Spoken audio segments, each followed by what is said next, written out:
Oh, say, can you see by the dawn's early light what so proudly we hailed at the twilight's last gleaming, whose broad stripes and bright stars through the perilous fight o'er the ramparts we watched were so gallantly streaming, and the rocket's red glare, the bombs bursting in air, gave proof through the night that our flag was still there. Oh, say does that star-spangled banner yet wave o'er the land of the free and the home of the brave.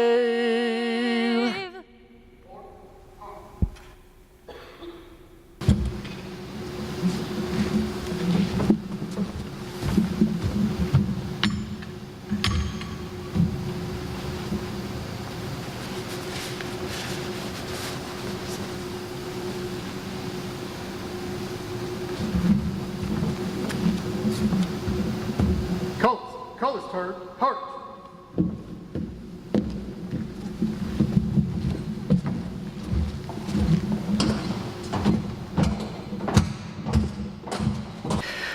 To my family, I'm going to sign just a little bit because these people are standing and it's really hot and I might need some help interpreting, okay? But thank you for your support, your sacrifice, and your patience. Many, many long days and sometimes long nights as well. Thank you so much for that support. If we continue to sign here today, I will probably get lynched because you guys, we turn the temperature up a little extra high to make it hot while we're in formation here. So in the interest of expediency, I'll ask family to help with the interpretation, please, okay? I can't begin to thank our family for the effort that they've done, and thanks, Ashley. I think somebody just brought those flowers up. Thanks. Those are just a microscopic token of my appreciation, Anita, and to the entire family for all the sacrifices that you've done and made throughout not just the last 3 years, but 29 or so years as well. So thank you very much. To the wing staff, some of the group commanders and the people that work with me at the front office, boy, I'm just looking across this wing, and you guys are lucky because you only have to hear me about once every 3 months or so. This group staff and the wing staff has to deal with me every day. So you deserve accolades for putting up with me, and thank you so much for being such an excellent group of people to work with. And I've been so happy to be part of that organization. Colonel Gabrielli, I was excited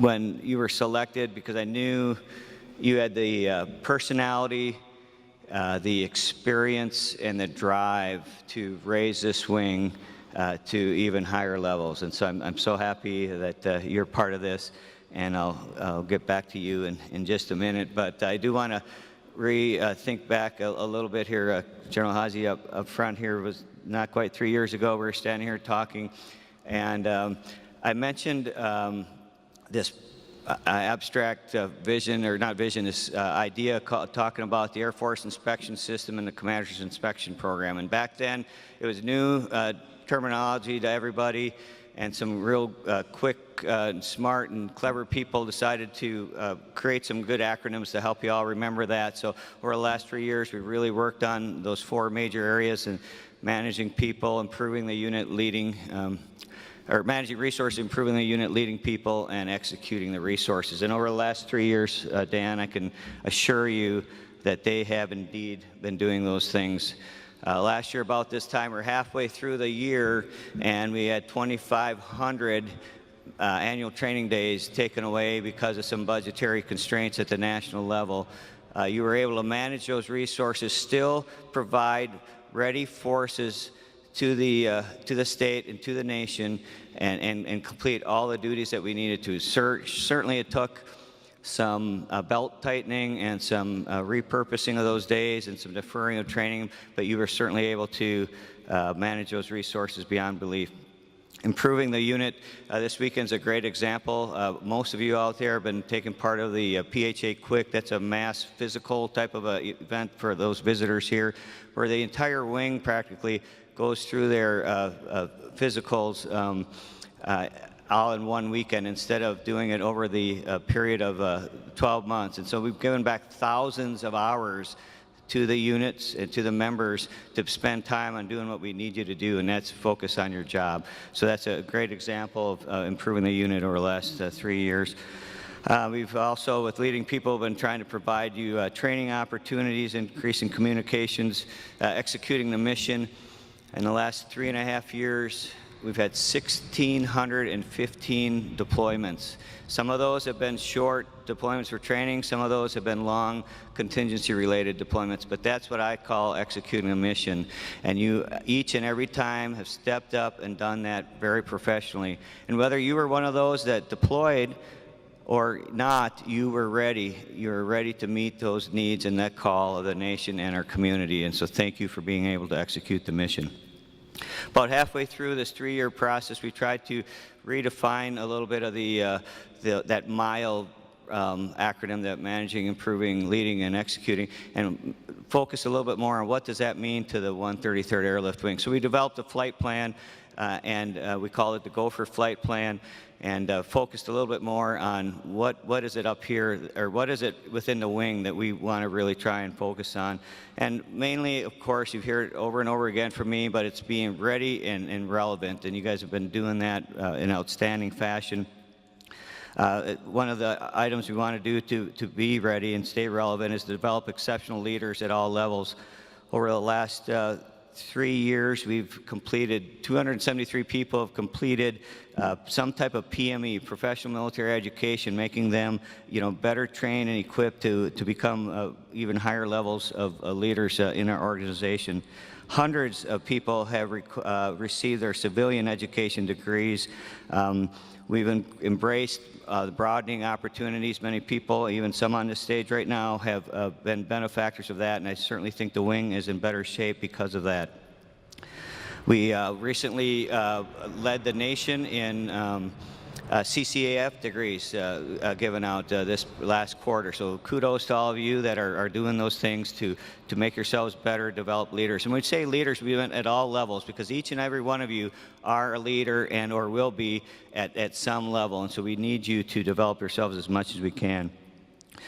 We try to empower airmen to do our job. One of the things I mentioned, we try to free up some of that space that gets taken up with things like physicals and some of the ancillary training, and we continue to fight for that. So bear in mind, we really understand that is a challenge, and we continue to work on that.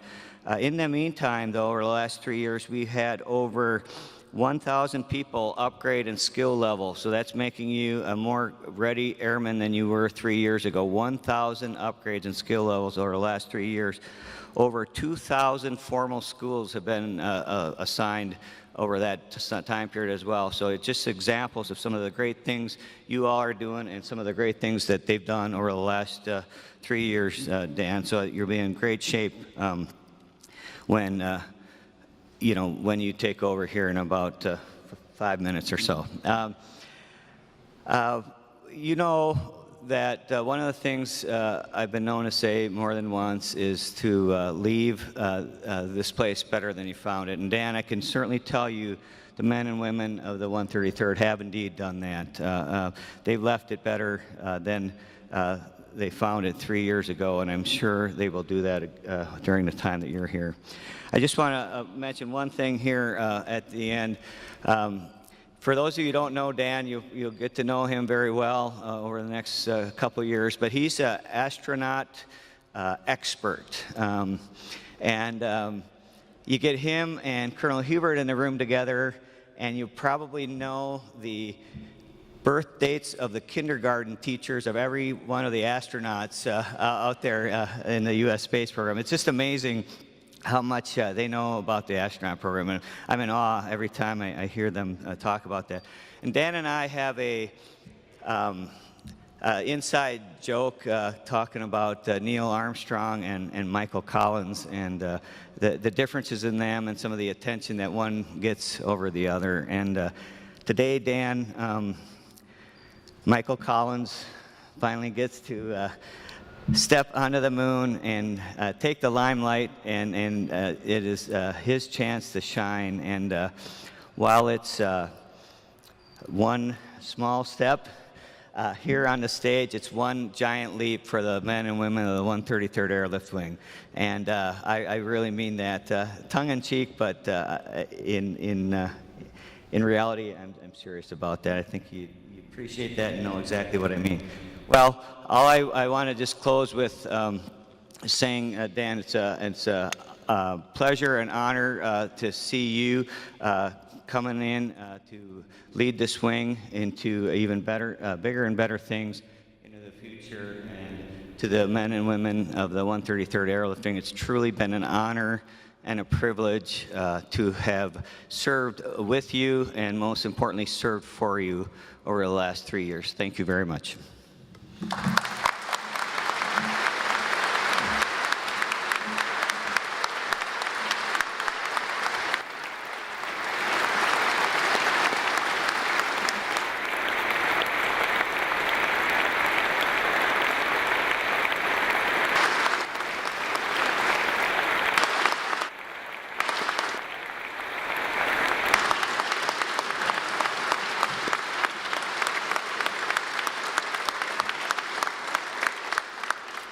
Thank you, Colonel Johnson.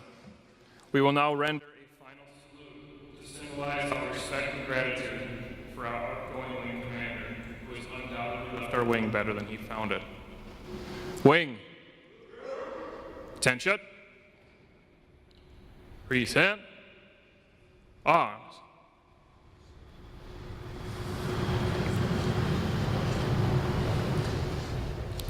Order.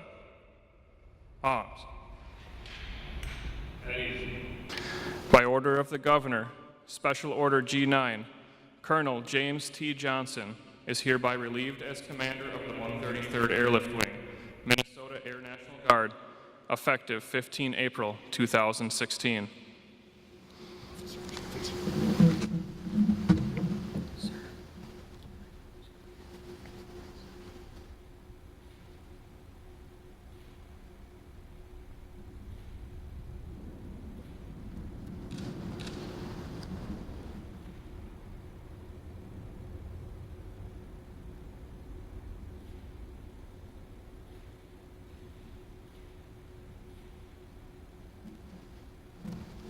Sir, I accept.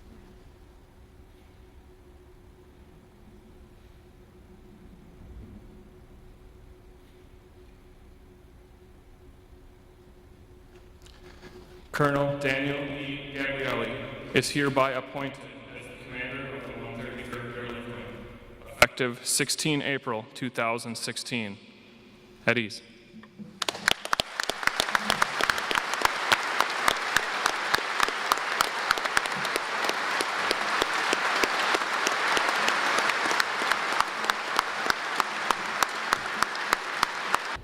I just want to take this opportunity to announce that the long, brutal, and oppressive dictatorial regime of Colonel Johnson is now at long last over.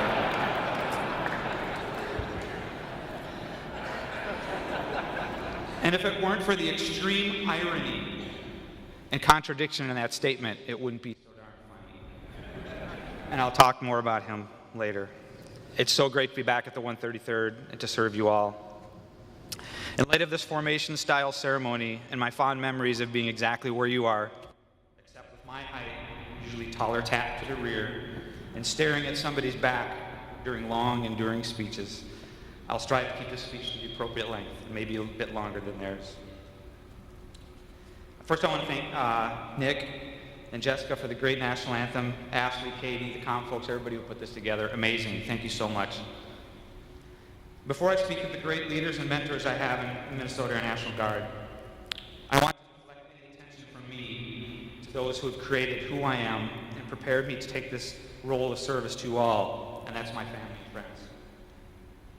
Thank you to my friends in attendance, Mike and Amy Smith, Ron and Marge Ross, Larry and Georgia Ahmed, Jim and Shelley Seifert, Bill and Margaret Gellner, Mike Coleman, Rich Jacobson, Jeff and Nancy Carlson, Greg Ruth, my first school mentor, employer, leader, my friends Mike Dixon, John Mancini, huge contributors to the Serving Our Troops Foundation. I want to take that time to point you out. I know you don't want that recognition, but I want to point it out. That's a group of St. Paul restaurateurs who selflessly travel the globe feeding our deployed National Guard members. Thank you for being not only great friends of mine, but special and honored friends of the Minnesota National Guard. You're the epitome of the civilian support backbone of the Guard. Now comes the challenging part. Family, don't be offended if I don't look at you right now. They say it makes it easy. So I'll try to look at a section of folks that I have no emotional attachment to.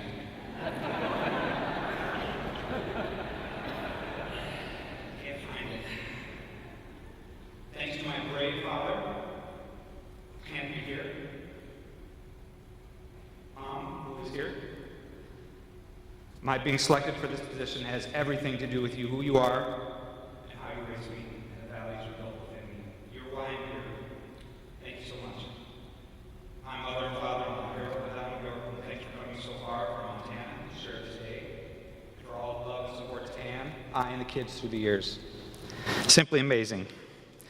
Thanks to my brother, sister-in-law, Lee and Karen Oxford, and Satan. My brother Dave and his family, his wife Debbie, son John, and his girlfriend Paige. My other brother Doug and his wife Julie, and kids Nate, Jake, and Gianna.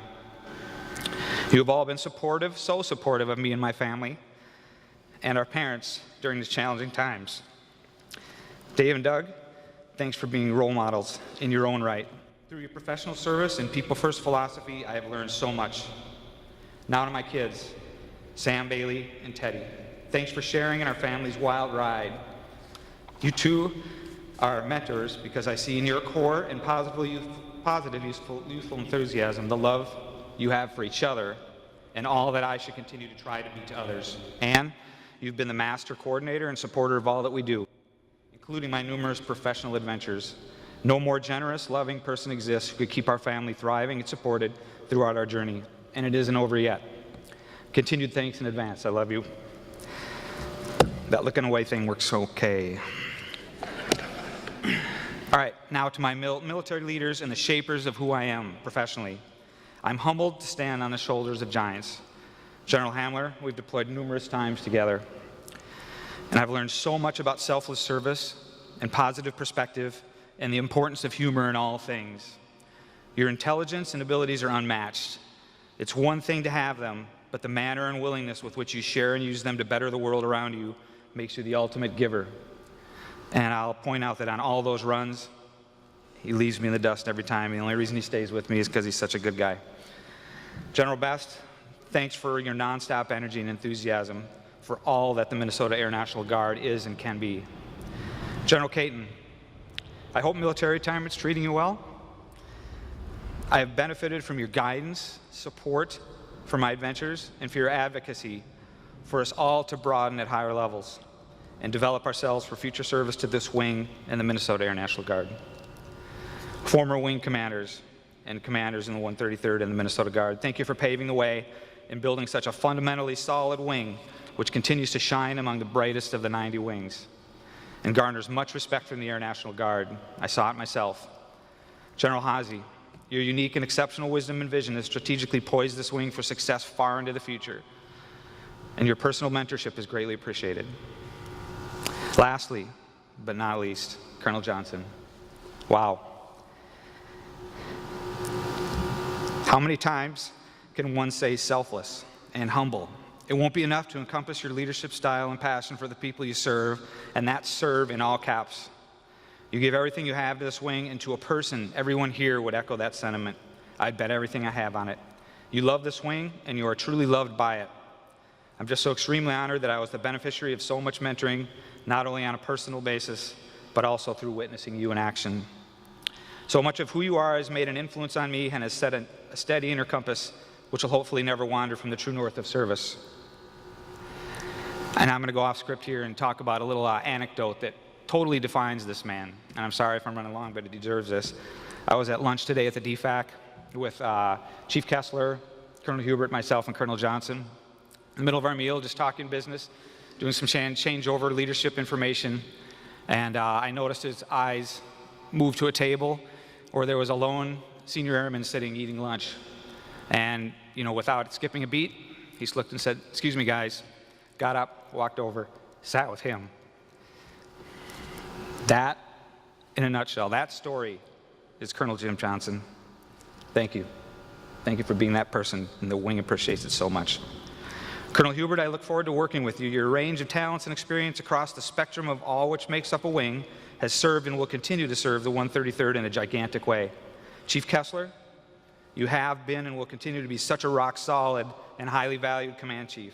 Simply phenomenal abilities, which I will lean on so heavily as we continue to develop and maintain our stellar enlisted force. Lastly, and most importantly, to all of you who make up the collective 133rd Airlift Wing, you are the heart and soul of the machine which accomplishes the mission on a day-to-day basis.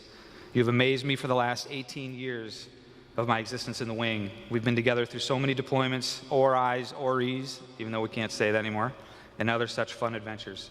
I'm forged by you all. You have carried on a legacy of greatness which is attributed to this wing for so long. In this, the 95th year of the first federally recognized Air National Guard unit, I can tell you that from my former seat as Deputy Director for A&G Operations, I saw units which did things the right way, and those were challenged in many respects.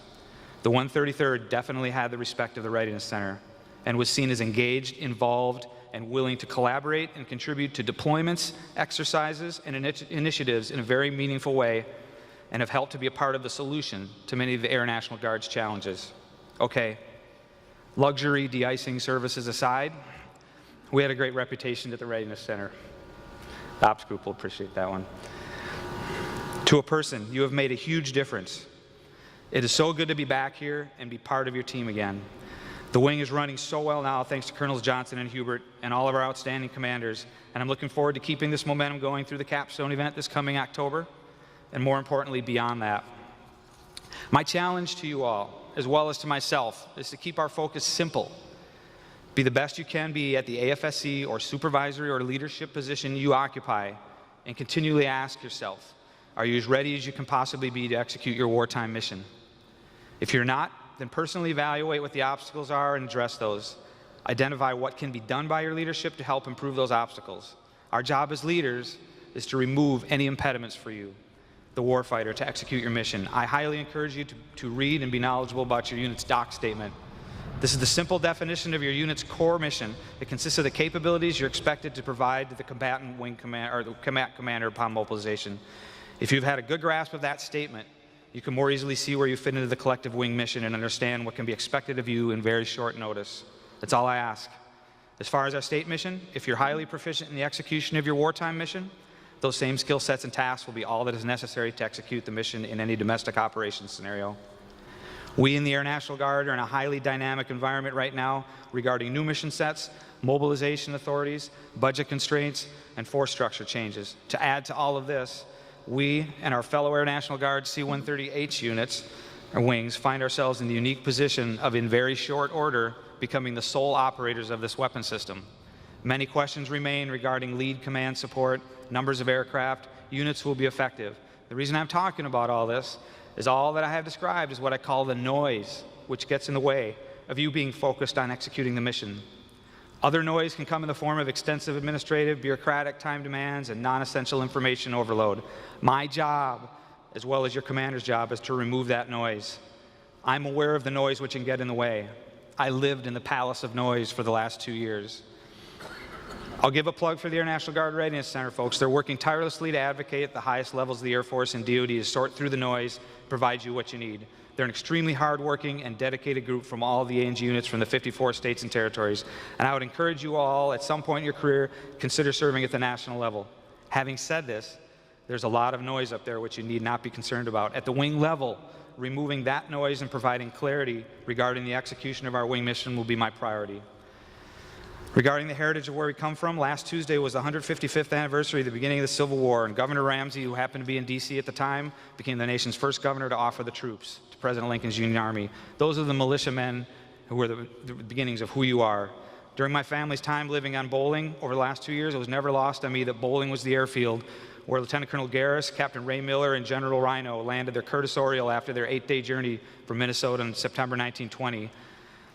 It was there in D.C. that they met with Billy Mitchell and advocated for and ultimately gained federal recognition as the first Air National Guard unit in 1921. Pretty cool, and that makes us unique. Take pride in that unique heritage and all that we have accomplished. You're carrying a legacy of greatness established by those who came before you.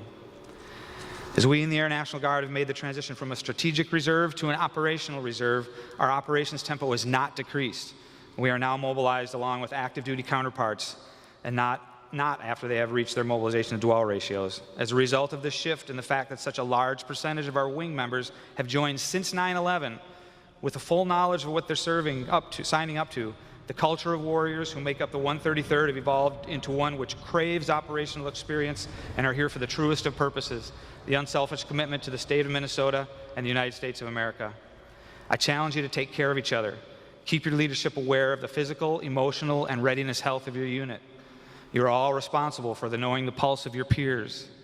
You do so much for the wing. Make sure we are doing right by you at all times, and call us to task if we are not.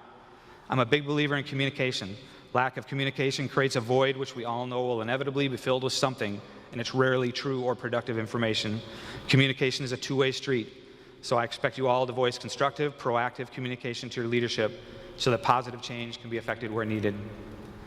I will strive to be the collective you, advocating for all that you need to be successful in executing and performing our mission, while at the same time, I will make it my duty to be the deflector of all that detracts from or stands in the way of your ability to keep that sacred, simple focus on training for and executing your role in the Wing's mission.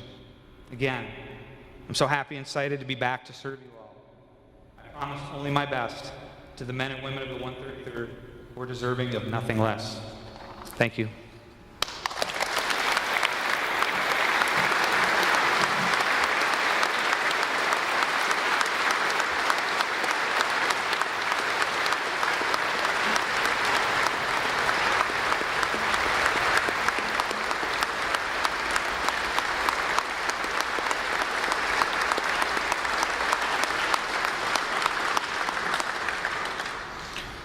Thank you, Colonel Gabrielli.